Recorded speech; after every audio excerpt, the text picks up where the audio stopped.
Bom, gente, bom dia.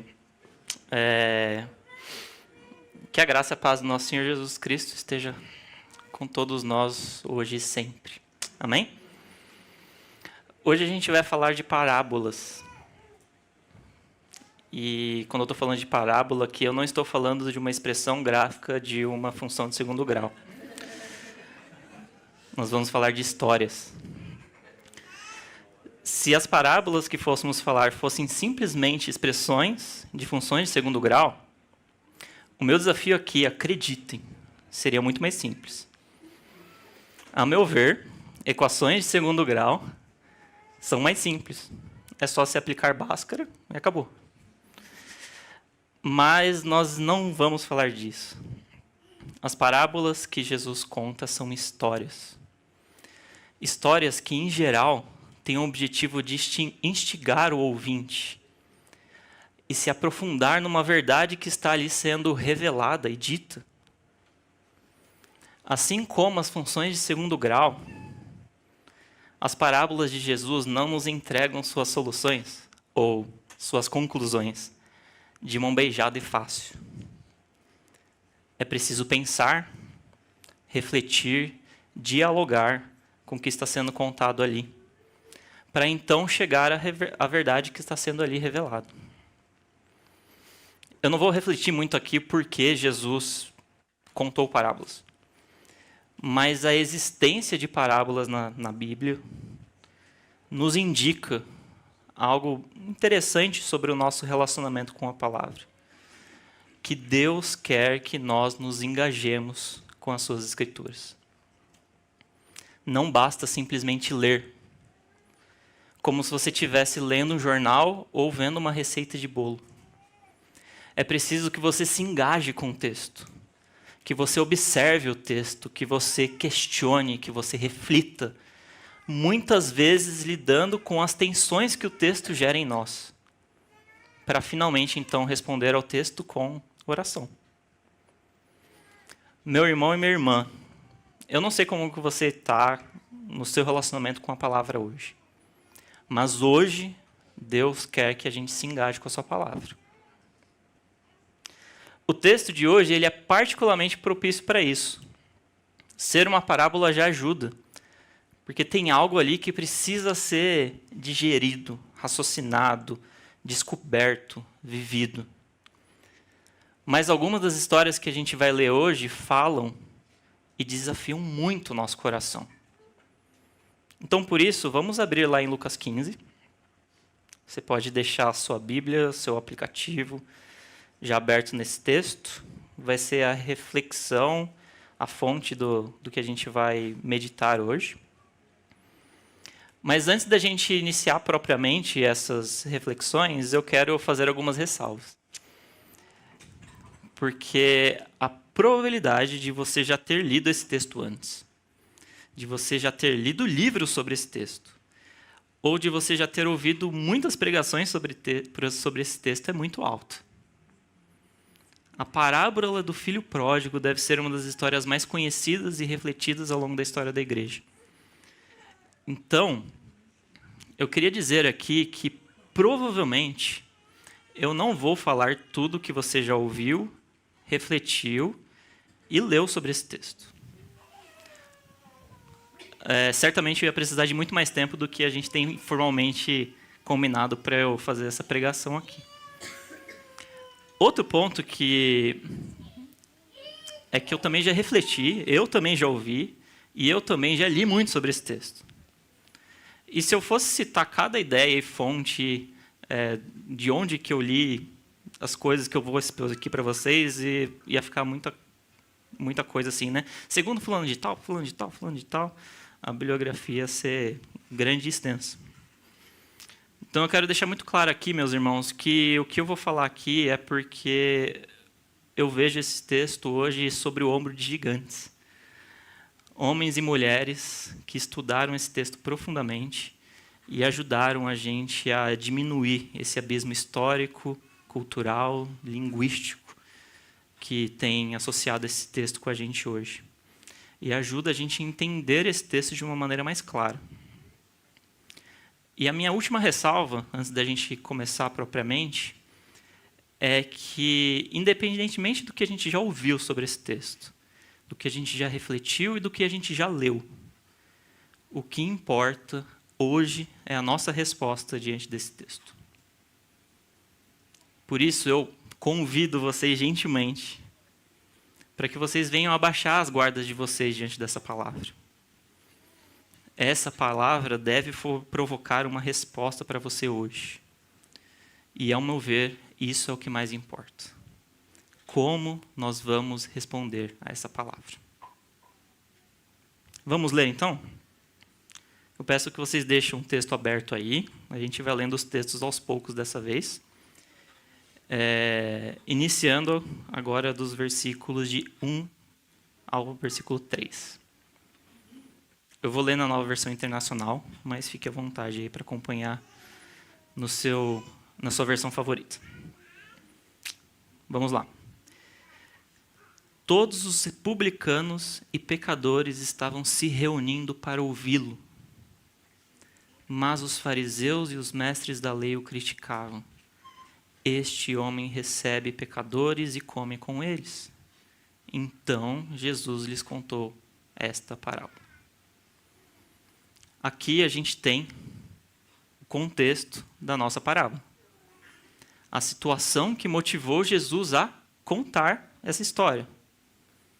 O texto diz que todos os publicanos e os pecadores estavam se reunindo para ouvir a Jesus. Os pecadores eram pessoas consideradas imorais. Eles se recusavam a seguir a lei de Moisés e os requisitos impostos pela religião naquela época. E os publicanos, quem que eram esses caras? Eles eram coletores de impostos. Em geral, pessoas que viviam e eram originárias daquela região, mas que estavam a serviço de Roma na coleta de impostos. Assim, essas pessoas elas tinham certa autoridade e era comum elas usarem essa autoridade para cobrar um imposto maior do que era o correto, de forma que eles poderiam passar o que era devido para Roma e ficar com parte do dinheiro recebido. E aí, por serem pessoas conhecidas, por estarem a serviço de um poder estrangeiro, por terem autoridade e usarem essa autoridade para benefício próprio, os publicanos eram bastante desprezados naquela época. Eles eram considerados traidores. E talvez no nosso imaginar do século XXI, a gente olharia para essas pessoas e daríamos aquela sentença bem clara. Corruptos. Corruptos daquele tipo famigerado, da pior estirpe, do oprimido que se tornou opressor. E talvez enquanto eu estava detalhando um pouquinho sobre esse grupo aqui, não sei, o sentimento dos escribas e dos fariseus tenha chegado a vocês. Jesus, como assim você se associa com essas pessoas? As pessoas que fizeram isso. Como assim a salvação para eles diante do que eles fizeram? Esse assunto e esse sentimento não é novo aqui no Evangelho de Lucas. Lá no capítulo 5, no versículo 27 ao 32, Jesus convida um publicano para segui-lo. E ele segue. Não sei se vocês pararam para pensar, mas um publicano era um dos 12 discípulos de Jesus. E naquele texto, esse publicano fez um grande banquete na sua casa, com Jesus presente. Os fariseus e os mestres da lei, naquela situação, fazem o mesmo questionamento. Por que vocês comem e bebem com publicanos e pecadores? No capítulo 14, o texto que a gente refletiu nas últimas semanas, nós vemos a parábola do grande banquete, em que os pobres, aleijados, os cegos, os mancos são convidados à mesa do grande banquete do reino de Deus. Enquanto aqueles que tinham sido originalmente convidados tinham ficado de fora. Existe aqui, no teor desse texto, uma oposição entre a expectativa que as pessoas tinham com quem Jesus iria se relacionar, e aqui adiciono, talvez se relacionar exclusivamente, diante de quem ele realmente se relacionava e convivia. E aí um outro ponto interessante aqui no versículo 1 do capítulo 15, é logo após, que esse texto ele é logo após o texto que o Chris pregou semana passada. Caso você não tenha vindo na semana passada, ou não tenha ouvido essa pregação online, faça isso depois. Mas o texto imediatamente anterior a esse é um texto em que Jesus ele é extremamente duro em relação aos requisitos que ele impõe àqueles que queriam seguir ele. Se vocês voltarem um pouquinho a ele no seu aplicativo ou na sua Bíblia, no capítulo 14, versículo 25 a 27, diz que uma grande multidão ia acompanhando Jesus. Este, voltando-se para ela, disse: se alguém vem a mim e ama o seu pai, sua mãe, sua mulher, seus filhos, seus irmãos e irmãs, e até a sua própria vida mais do que a mim, não pode ser o meu discípulo. E aquele que não carrega a sua cruz e não me segue, não pode ser o meu discípulo.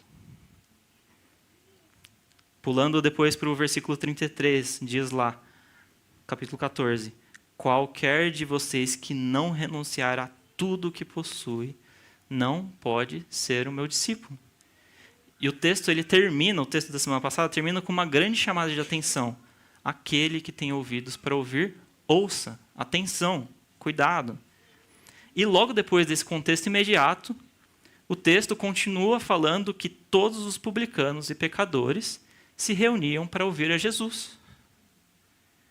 Eram pessoas que provavelmente tinham acabado de ouvir aquela mensagem dos versículos antes e, pasmem, eles não tinham ido embora. Ao olharmos quem essas pessoas pareciam ser, podemos ser levados a concordar com os fariseus e com os mestres da lei. Mas o autor desse texto, o evangelista Lucas, deixa bem claro, para nós leitores, a mensagem que tinha que ser ouvida. E o fato de que eles não tinham ido embora. Os fariseus e os mestres da lei também não tinham ido embora. E é a partir da fala deles que Jesus conta essas histórias que nós vamos refletir mais intensamente hoje. O texto diz que eles criticavam a Jesus. Outras versões dizem que eles murmuravam. Foi algo relevante o suficiente para Jesus ser direto a eles e contar essa parábola. E agora vocês vão perceber o porquê eu estou gastando bastante tempo nesse começo. Esse é o terreno dessa tão conhecida parábola do filho pródigo. É onde esse texto está. Além disso, a gente vai ver que antes da parábola do filho pródigo, tem outras duas parábolas que Jesus conta. E nós podemos até questionar se o capítulo 15 de Lucas inteiro não é somente uma só parábola, com diferentes capítulos. O versículo 3, como a gente acabou de ler, diz que Jesus contou esta parábola. A meu ver, não é tão relevante a gente bater o martelo aqui se é tudo uma parábola só ou 3, mas o fato é que são 3, ou talvez 4, histórias ou mini-histórias, e que elas são respostas, ou fazem parte de uma grande resposta que Jesus dá para a seguinte questão: este homem recebe pecadores e come com eles. Vamos ler lá o primeiro, sobre as duas histórias que a gente tem aqui no capítulo 15. Eu vou ler agora do versículo 4 ao 10. Diz lá assim: qual de vocês que, possuindo 100 ovelhas e perdendo uma, não deixa as 99 no campo e vai atrás da ovelha perdida até encontrá-la? E quando a encontra, coloca alegremente sobre os ombros e vai para casa. Ao chegar, reúne seus amigos e vizinhos e diz: alegrem-se comigo, pois encontrei a minha ovelha perdida. Eu lhes digo que, da mesma forma, haverá mais alegria no céu por um pecador que se arrepende do que por 99 justos que não precisam arrepender-se. Ou, qual é a mulher que, possuindo 10 dracmas e perdendo uma delas, não acende uma candeia, varre a casa e procura atentamente até encontrá-la? E quando a encontra, reúne suas amigas e vizinhas e diz: alegrem-se comigo, pois encontrei a minha moeda perdida. Eu lhes digo que da mesma forma há alegria na presença dos anjos do que por um pecador que se arrepende.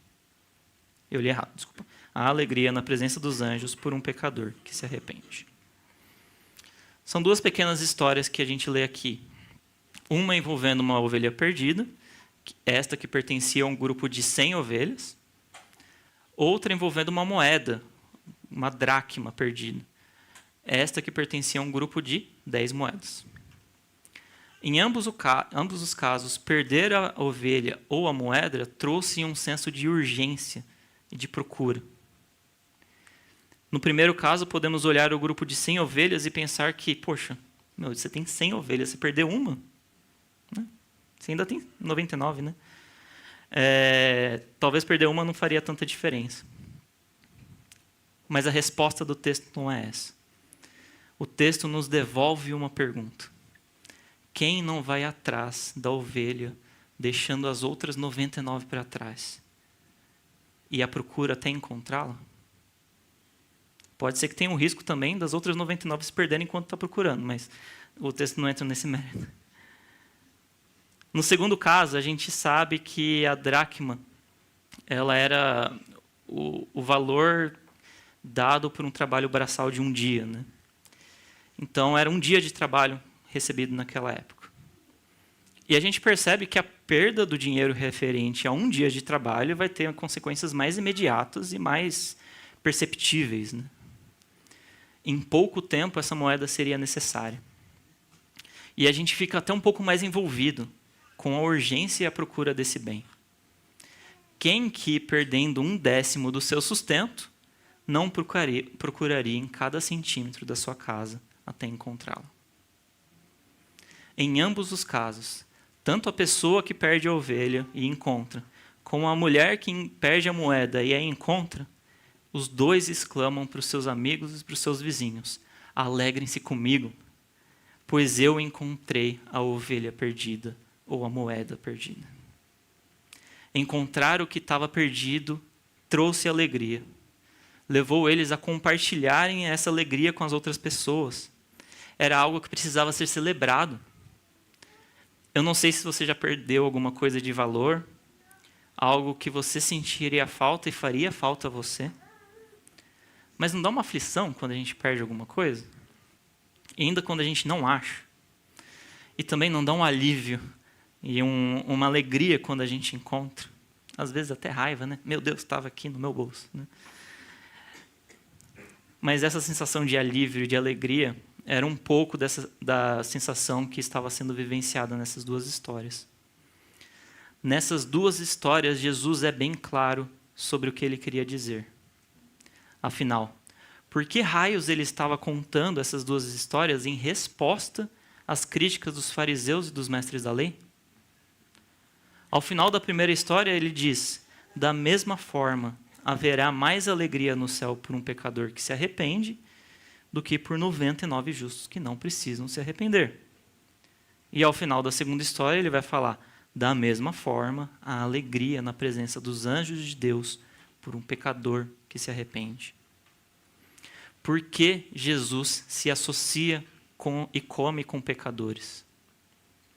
Há alegria nos céus por um pecador que se arrepende.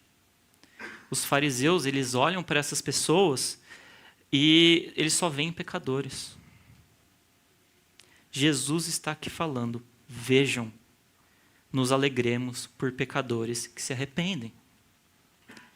Na primeira história, Jesus ele é até mais duro. Ele fala que há mais alegria por um pecador que se arrepende do que por 99 justos que não precisam se arrepender. Ele faz um desafio direto, talvez a nossa lógica econômica. Se eu ainda tenho 99 de 100, 99% de retenção das ovelhas nesse pasto, seria um case, talvez, de sucesso para os indicadores de perda e produtividade daquele pasto. Mas quem são os 99 justos que não precisam se arrepender?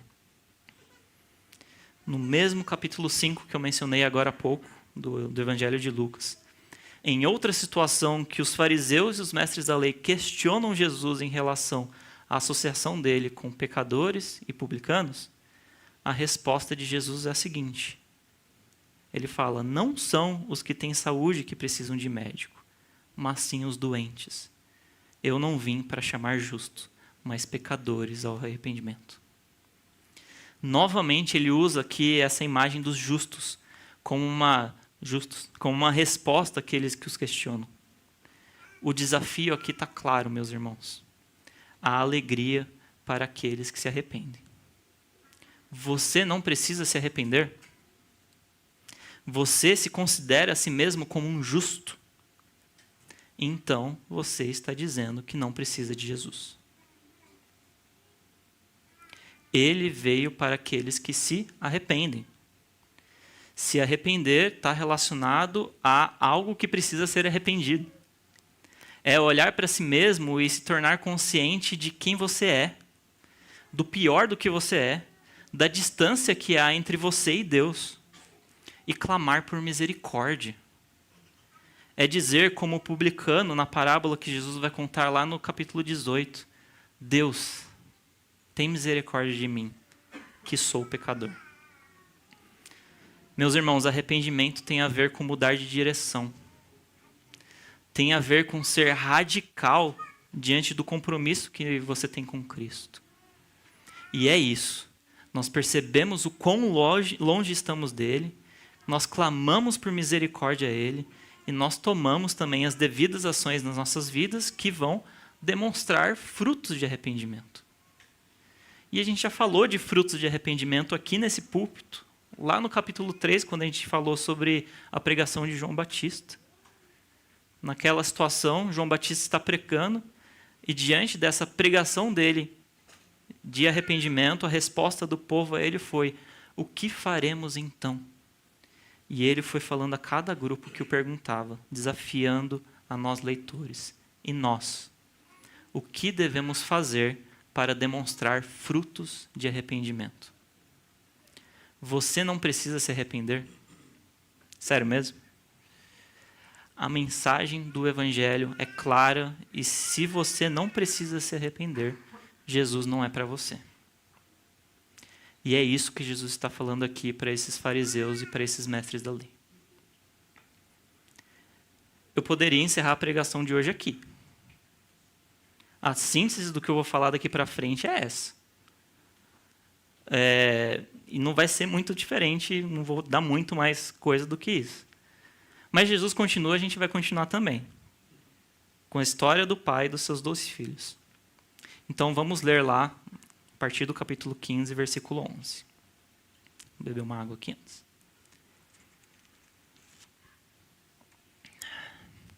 Diz lá que Jesus continuou. Um homem tinha 2 filhos. O mais novo disse a seu pai, pai, quero a minha parte da herança. Assim ele repartiu sua propriedade entre eles. Não muito tempo depois, o filho mais novo reuniu tudo o que tinha e foi para uma região distante. E lá desperdiçou os seus bens vivendo irresponsavelmente. Depois de ter gasto tudo, houve uma grande fome em toda aquela região. E ele começou a passar necessidade. Por isso foi empregar-se com um dos cidadãos daquela região, que o mandou para o seu campo a fim de cuidar dos porcos. Ele desejava encher o estômago com as vagens de alfarrobeira que os porcos comiam, mas ninguém lhe dava nada. Caindo em si, ele disse, quantos empregados de meu pai têm comida de sobra, e eu aqui morrendo de fome? Eu me porei a caminho e voltarei para o meu pai, e lhe direi, pai, pequei contra o céu e contra ti. Não sou mais digno de ser chamado teu filho. Trata-me como um dos teus empregados. A seguir levantou-se e foi para o seu pai. Estando ainda longe, seu pai ouviu e, cheio de compaixão, correu para o seu filho, o abraçou e o beijou. O filho lhe disse, pai, pequei contra o céu e contra ti. Não sou mais digno de ser chamado teu filho. Mas o pai disse aos seus servos: depressa, tragam a melhor roupa e vistam nele. Coloquem um anel em seu dedo e calçado em seus pés. Tragam o novilho gordo e matem-no. Vamos fazer uma festa e comemorar, pois este meu filho estava morto e voltou à vida. Estava perdido e foi achado. E começaram a festejar. Até aqui, por enquanto. A gente tem agora a imagem de um pai e seus 2 filhos. Nós partimos de um homem e 100 ovelhas, de uma mulher e 10 moedas, para um pai e 2 filhos. Cada vez mais Jesus está sendo mais específico, claro e direto, convidando o seu ouvinte, nós, para se envolver nessas histórias e no chamado que ele está nos fazendo. Nessa história do pai e dos seus 2 filhos, num belo dia, o filho mais novo chega ao seu pai e fala: pai, quero a minha parte da herança. O que isso parece para vocês? O conceito de herança envolve a morte daquele a partir de quem irá se gerar a herança. Se o filho pede ao seu pai: eu quero a sua herança, o que está implícito ou até explícito aqui? O filho mais novo, ele estava falando ali ao seu pai que gostaria de vê-lo morto. Isso é algo impensável para nós agora, imagina para alguém daquela época. A fala do filho ao pai é clara, da relação que existe entre eles, e o filho só se importava com o que iria obter a partir da morte do seu pai. E olhando até friamente, o filho ele é até sincero e prático com o pai. Olha, eu quero que você morra para que eu tenha a sua herança e você poderia talvez, para que eu não tenha que esperar você morrer, você não poderia me dar a sua herança agora? Herança que eu só iria obter se você realmente morresse? Imagina um pai ouvir isso do seu filho. A minha família acabou perdendo muitas pessoas nos últimos anos, E em situações de morte fica evidente o testemunho daqueles que partiram. E olhando um pouco de maneira panorâmica o que a gente viveu, é impressionante. Diante dos meus tios, dos meus avós e avós que partiram nos últimos 5 anos, as marcas de testemunho que essas pessoas deixaram nos seus filhos e nos seus familiares. É absurdamente mais relevante diante de qualquer bem que eles poderiam ter deixado. E ao olhar esse fato na minha família próxima, eu fico horrorizado com o pedido do filho mais novo. É um ultraje, é um desrespeito. Você falar ao seu pai que somente se interessa na sua herança. Eu reforço novamente, isso para mim é um escândalo. Imagina o impacto e a força que isso tinha numa cultura do Oriente Médio de há 2000 anos atrás. Estudiosos dizem que isso seria impensável naquela época. Mais impensável ainda, meus irmãos, ainda seria a resposta que o pai deu diante disso. O filho diz, o pai quer a minha herança. O texto continua, assim ele, quer dizer, assim o pai.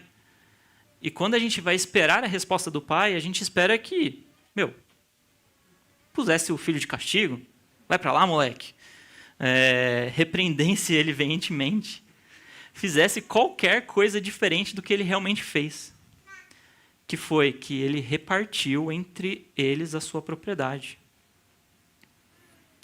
Temos aqui o filho pedindo o impensável e o pai que aceita esse impensável e dá ao filho o que ele quer.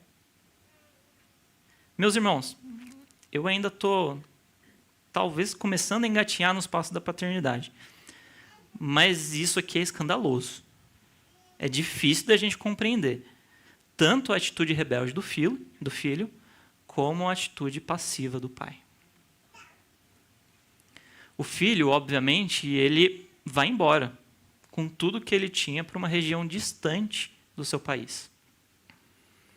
Isso aqui é talvez mais um passo de rebeldia do filho.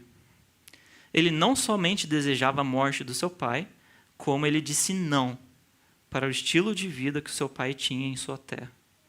Ele foi para uma região diferente, distante, que tinha costumes diferentes, formas de pensar diferentes e valores diferentes. O filho disse não a tudo que estava relacionado com seu pai. Não somente a convivência, mas ao estilo de vida e, por que não estendermos, aos valores do seu pai. O texto expressa isso da seguinte maneira, que o filho desperdiçou os seus bens vivendo irresponsavelmente. A gente não tem detalhes aqui de como ele viveu, mas o texto diz que é de uma forma irresponsável ou desregrada, algo que certamente o seu pai reprovaria.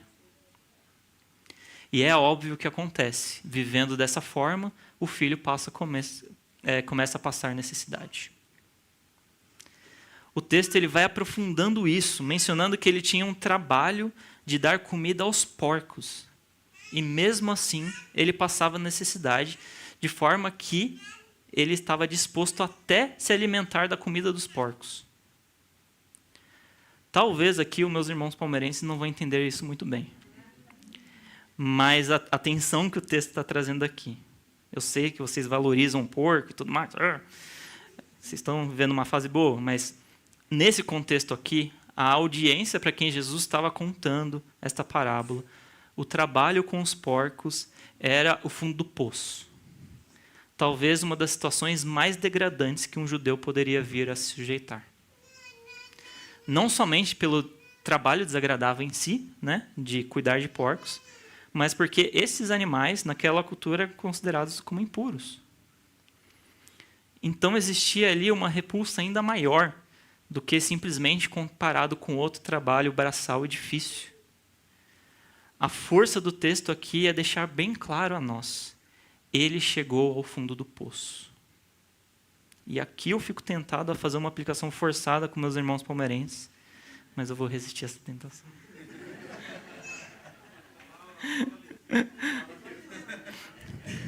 O texto continua dizendo que o filho, de repente, caiu em si. Como se tivesse acendido uma luz na sua cabeça. Ele percebeu algo que estava óbvio e ele ficou surpreso que ele não tinha percebido esse óbvio antes. Ele percebe que até os empregados da casa do pai dele estão tendo uma vida melhor que ele. Então ele elabora um plano. Eu vou voltar para o meu pai dizendo: pai, pequei contra o céu e contra ti, não sou mais digno de ser chamado teu filho, trata-me como um dos teus empregados. E o texto diz que ele volta ao seu pai. É interessante a ênfase aqui no texto dizer que ele se levantou e foi para o seu pai. A maioria das versões que a gente tem de tradução, a não ser na NVT, dizem que ele foi para o seu pai, não simplesmente para a casa do seu pai. E eu vou explicar aqui por que isso chama a minha atenção. Não sei para vocês, mas não parece que o filho mais novo talvez não tenha se arrependido? Não parece que talvez ele está falando simplesmente que vai voltar para a casa do seu pai para ser um empregado e assim utilizar novamente a riqueza do seu pai para não passar fome? Não parece interesseiro e não arrependido? Essa é uma dúvida sincera que eu tenho diante desse texto, que eu estou compartilhando um pouco com vocês. Mas talvez seja só mais um questionamento do filho mais velho dentro de mim. Mas eu entendo que a menção desse texto em dizer que ele caiu em si e voltou para o seu pai são evidências suficientes para a gente entender o arrependimento do filho mais novo. Ele realmente se arrependeu. E ele está retornando para o seu pai. A gente vê depois que o discurso que ele planejou não foi como realmente aconteceu. Ele disse somente: pai, pequei contra o céu e contra ti. Não sou mais digno de ser chamado teu filho. Mas o pai prontamente interrompe ele, antes dele falar que queria ser não só um filho, mas um empregado, né? O pai interrompe ele. O pai corre até ele. Algo extremamente não usual para o senhor daquela época. O senhor daquela época, ele não corria, as pessoas vinham até ele.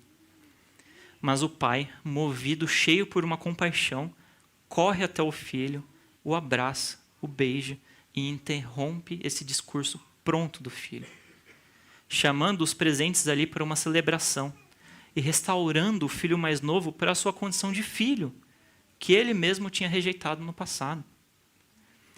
Todas as roupas e esses adornos que o pai pede para que tragam para o filho estão relacionados a essa restauração da condição do filho, como filho. O novilho gordo que será morto e é inserido nessa celebração é talvez a mais fina comida que poderia ter naquele tempo. E finalmente a gente tem uma conclusão para essa parte da história. Diante do retorno do filho mais novo, eles começaram a festejar.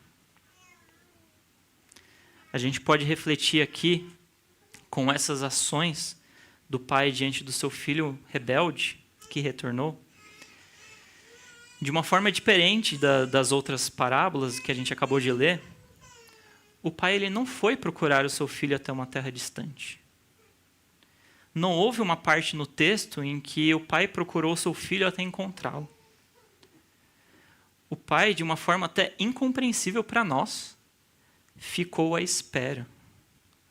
E ao ver o seu filho distante, movido por uma compaixão, aí sim ele vai até ele. Algo também que não era esperado para aquela época.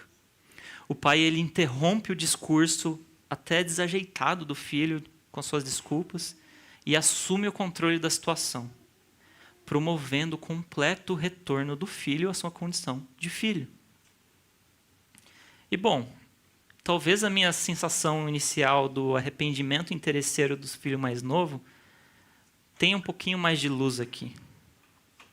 O filho vem com o seu pedido. Ele vem com o seu discurso pronto. Mas ele vem. E o pai interrompe esse discurso. Toma a rédea das situações. Reintegra o filho naquele meio. Meus irmãos, até o nosso arrependimento, que às vezes pode ter nuances desajeitadas, interesseiros, precisa ser ressignificado e redimido pelo nosso Senhor. O nosso arrependimento pode buscar se aproximar de Deus, mas às vezes a gente se arrepende achando que no fundo Ele não vai nos aceitar, que a nossa escuridão é grande demais, que o meu pecado é grave demais. Não há perdão para o que eu fiz. Deus vem, interrompe esse nosso arrependimento desajeitado, toma controle da situação, escancara diante de nós o amor, o perdão e a graça de Deus, nos restaurando a condição de filhos e a alegria para o pecador desajeitado que se arrepende. O texto, então, termina com a sua última parte. Vamos lá no versículo 25. Diz que, enquanto isso, o filho mais velho estava no campo. Quando se aproximou da casa, ouviu a música e a dança. Então chamou um dos servos e perguntou-lhe o que estava acontecendo. Este lhe respondeu: seu irmão voltou, e seu pai matou o novilho gordo, porque o recebeu de volta são e salvo.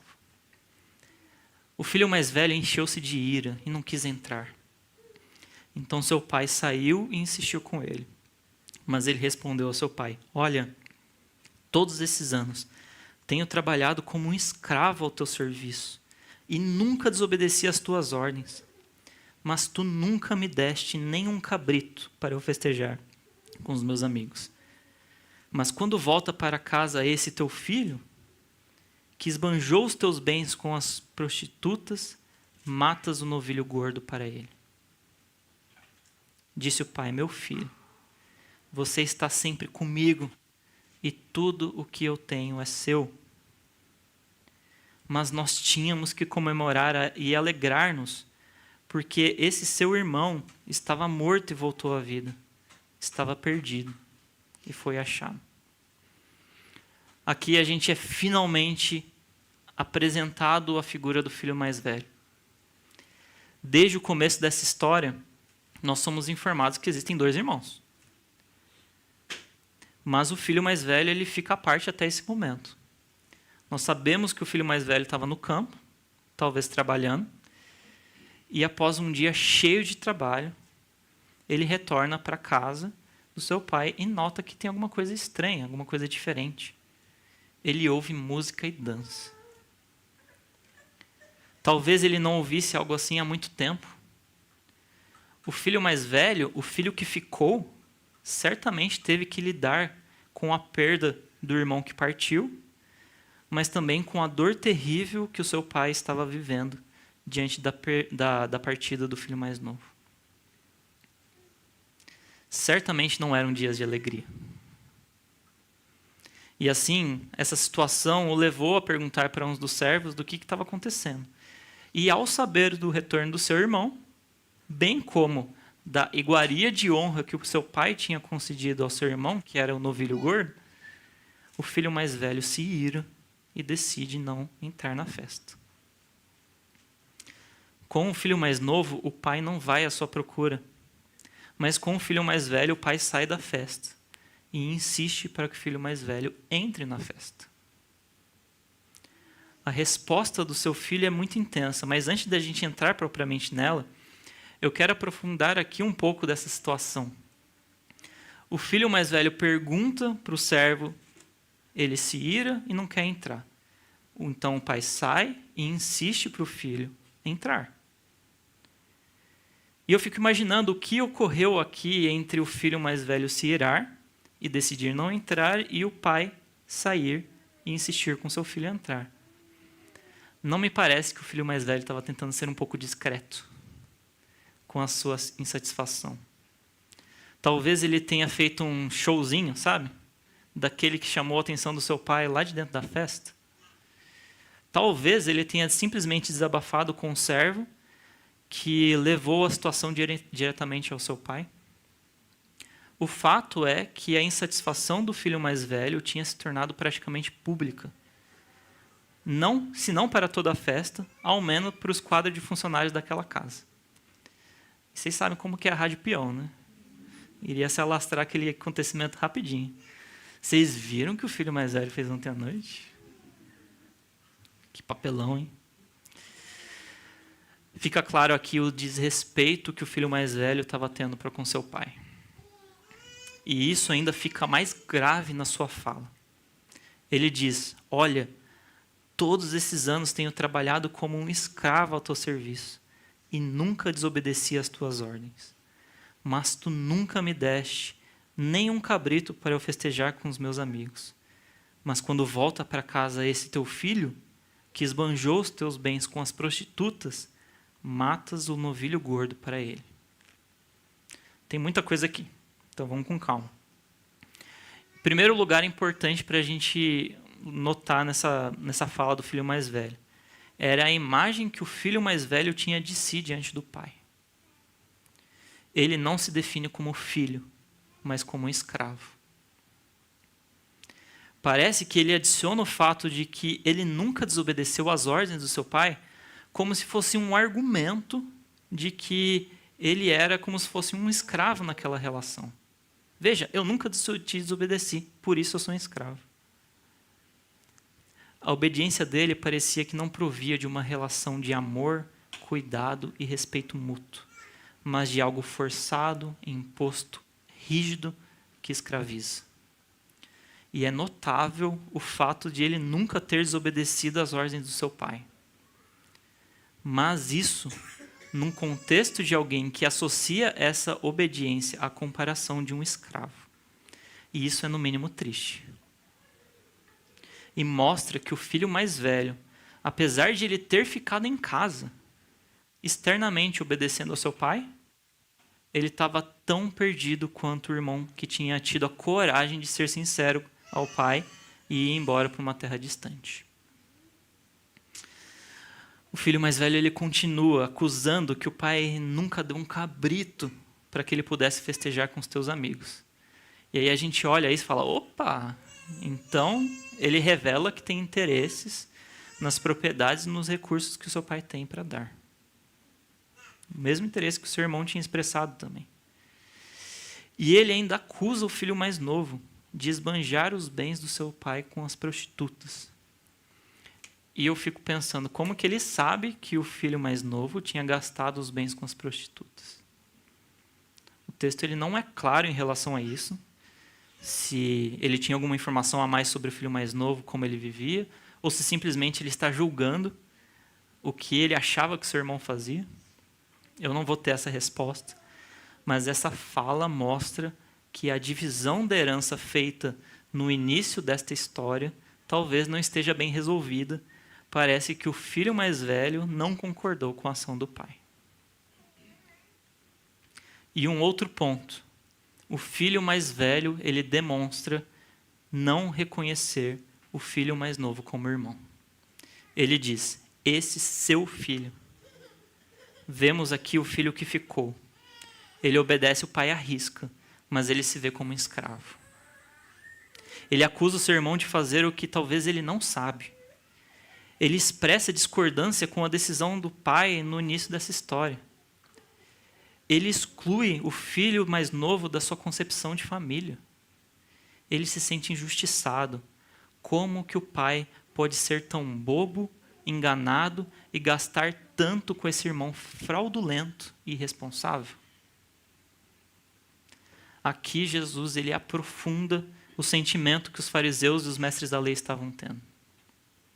Não era somente uma questão de eles se considerarem justos, mas do querer deles de que Jesus rejeitasse aqueles que, segundo eles, não se encaixavam na concepção deles de pureza e justiça.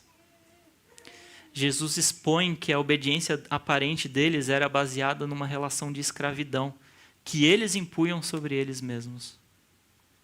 Jesus revela que eles se achavam no direito de dizer quem era que eles achavam que estava dentro ou fora do reino de Deus. O pai, então, ele responde ao filho. Primeiro, mesmo diante de todas essas verdades chocantes reveladas pelo discurso do filho mais velho, assim como ele fez para o filho mais novo, o pai diz, meu filho. Mesmo diante de um outro filho rebelde à sua frente, mas um filho rebelde que se fazia de obediente, que não estava expressando algum indício de arrependimento, o pai mantém o filho na sua condição de filho. A mesma graça dada ao irmão mais novo estava disponível ao irmão mais velho. E o pai disse que sempre estava com ele. Tudo que o pai tinha era do filho mais velho, e nesse caso literalmente, porque o restante da herança e as propriedades eram direito dele. Mas novamente o pai reforça a verdade que a gente viu nas histórias anteriores, tanto da ovelha como da moeda. Nós tínhamos que comemorar e tínhamos que nos alegrar, porque este teu irmão estava morto e voltou à vida. Estava perdido e foi achado. A alegria no arrependimento. Deve-se celebrar a vida de alguém que voltou de um caminho de morte, que se arrependeu e está voltando para a casa do pai. O convite aqui, meus irmãos, está claro para o filho mais velho. Venha e entre na festa. A festa da celebração pela volta à vida. A celebração pelo arrependimento. E caso ele aceitasse entrar nessa festa, o filho mais velho ele saberia que ele estava entrando na festa do irmão dele. Mas também ele veria que estaria entrando na sua própria festa. Meus irmãos, qual que é o fim dessa história? Cadê o versículo 33? Que resposta que o filho mais velho dá ao seu pai? Será que ele entrou na festa? Será que ele ficou do lado de fora com aquela cara emburrada? Será que ele e o irmão mais velho e o irmão mais novo brigaram pela sobremesa no dia seguinte? Eu não sei, meus irmãos. E a beleza dessa história é ela terminar aqui. O objetivo é instigar o leitor e o ouvinte a uma resposta. O objetivo é que nós estejamos tão envolvidos nessa história que, ao final dela, nós elaboremos a nossa própria resposta. Tipo aquele programa antigo Você Decide, mas que você se vê lá no meio da história e você elabora uma resposta. E está aí. Essa aqui é a história. Quem é você nela? Qual é a sua resposta diante dessa história? Queridos, nós podemos nos identificar de diferentes maneiras nessa história. Nós temos a figura dos publicanos, dos pecadores e do filho mais novo. Temos também a figura dos fariseus, dos mestres da lei e do filho mais velho. Temos, por último, a figura do Pai e de Jesus. E a pergunta é: quem somos nós nessa história? Ao ouvir tudo isso que você ouviu hoje, com quem que você mais se identifica? Quem é você nessa história? E como essa história te leva a responder em oração? Você pode, talvez, se identificar com o filho mais novo. Rapaz, você pisou na bola, hein? Você não só pisou na bola, mas você furou a bola e decidiu acabar com o jogo. Você fez e talvez ainda faça algo terrível. Algo que você olhe para dentro de você e pense que não é possível alguém fazer algo tão ruim. Você tem dificuldade de aceitar o perdão. Você acha que não o merece. Para você, não tem como as misericórdias do Senhor cobrir a sua multidão de pecados. E você sente que há limites para o amor, para a graça, o perdão e a misericórdia de Deus. Não há esperança. Meu irmão, eu tenho uma coisa para te falar. Olha para o seu lado. Olha para o outro lado. Você não está sozinho nessa. Você não é o único nessa condição. Nós estamos reunidos aqui, nós congregamos, nós louvamos, nós estudamos a palavra, oramos e jejuamos. Mas nós clamamos dia após dia para que Deus tenha misericórdia de nós. Nós sabemos da maldade que há no nosso coração. Nós sabemos do poder destruidor do pecado. Nós vivenciamos isso na pele, infelizmente mais do que a gente gostaria. E a gente vem dessa nossa maneira desajeitada, se achegando, se aproximando a Deus, clamando por misericórdia e entregando as nossas vidas a Ele, com a esperança de que Deus vai formar Cristo em nós, de dentro para fora, tratando a raiz da nossa maldade, nos colocando como uma jornada de um arrependimento verdadeiro, sincero, imerso na graça e no amor de Deus. E é aí que a gente percebe o tamanho, a grandeza, o comprimento, a largura, a profundidade do amor e da graça de Deus, que vai até o abismo e até o fundo do poço e nos resgata. Meu irmão, vivenciar isso com Deus e ir em igreja é uma bênção libertadora. Nós sabemos quem somos, nós vivemos as marcas do pecado nas nossas vidas, mas nós não estamos sozinhos. Nós olhamos para o lado e nós vemos um irmão vivendo essa mesma luta. E nós vamos juntos, caminhando, uma comunidade de filhos mais novos, retornando para a casa do seu pai. Você crê nisso, meu irmão?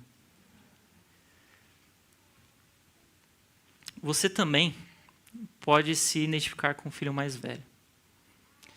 E a mensagem aqui, meu irmão, é dura para você. Você não consegue entender, compreender ou controlar os caminhos de Deus. Você vê Deus fazendo algumas coisas que você acha um absurdo. Você olha para o que Deus está fazendo na vida do seu próximo de uma maneira até cética. Será? Você se considera alguém bom? Você entende que você dá um bom testemunho? Você se vê como um modelo de crente? Alguém que toma as decisões corretas na vida e que ninguém pode falar um A contra você. Ao mesmo tempo, você se sente que a sua vida com Deus parece um pouco pesada. Você sente que você só faz as coisas e você não vê recompensa no que você faz. Você se sente mais preso, como se Deus fosse um tirano legislador sobre a sua vida. Você até se orgulha de atender às expectativas desse tirano legislador. Você é bom. Os outros chegaram agora e não merecem um melhor tratamento, maior tratamento do que você. O estilo de vida que eles tiveram no passado não pode ser mudado tão rápido assim, você pensa. Eles, se fossem crentes mesmo, seriam sérios e obedientes como você é. Afinal, você é o padrão e você é o modelo. O que não passar do seu crivo é um enganador e um aproveitador do evangelho. Meu irmão, se você se identificou com alguma coisa dessa que eu mencionei, essa mensagem é para você. E caso você não tenha se identificado nem com o filho mais novo, nem com o filho mais velho inicialmente, se enquanto eu fui dando essas características aqui, você foi só pensando em outras pessoas e não se reconhecendo em uma delas, eu tenho uma notícia para você. Você provavelmente é um irmão mais velho no auge da sua cegueira. E essa mensagem é dura para os fariseus, para os mestres da lei e para os irmãos mais velhos. São eles que são acusados de não precisarem de médicos, de não precisarem se arrepender, de ficarem do lado de fora do grande banquete do reino de Deus, de ficarem para fora da grande festa da celebração ao arrependimento que ocorria na casa do Pai. E eu vou até além aqui, meus irmãos. A parábola ela não termina com um fim conclusivo. Mas o leitor atento do Evangelho de Lucas sabe a possível resposta do filho mais velho. A resposta que os fariseus e os mestres da lei deram lá no capítulo 22, versículo 2 do Evangelho de Lucas. Diz lá que estava se aproximando a festa dos pães sem fermento, chamada Páscoa, e os chefes dos sacerdotes e os mestres da lei estavam procurando um meio de matar Jesus. Meus irmãos, a resposta do filho mais velho ali, na figura da liderança religiosa da época, foi matar Jesus. Veja o quão grave é esse caminho. O caminho do filho mais velho parece inofensivo, mas é um caminho perigosíssimo. Veja, pode ser difícil a realidade de nós nos reconhecermos nesse caminho, mas existe uma coisa clara aqui nesse texto. O convite está aberto para a festa da celebração do pecador que se arrepende. Você vai se reconhecer como pecador e entrar? Essa é a questão. Por último, meus irmãos, o convite final, seja nós nos reconheçamos como filhos mais novos ou filhos mais velhos, é que a gente retorne para a casa do Pai. E que nós tenhamos uma vida de comunhão com Ele, para finalmente a gente se torne como Ele. O convite final é que nós nos tornemos como o Pai. Agentes ambulantes desse amor gratuito de Deus, que sabe lidar com as particularidades tanto do filho mais novo, como dos filhos mais velhos que a gente pode encontrar nessa vida. Alguém que, independentemente do que aconteça, os ama com o amor vindo de Deus, o nosso verdadeiro Pai. nós somos chamados à maturidade do amor do Pai. Nós estamos dispostos a crescermos e a nos tornarmos como Ele? Estamos dispostos a termos Cristo formados cada dia mais em nós? Essa é uma pergunta que cada um de nós tem para responder, meus irmãos. Que Deus tenha misericórdia de nós. Vamos orar.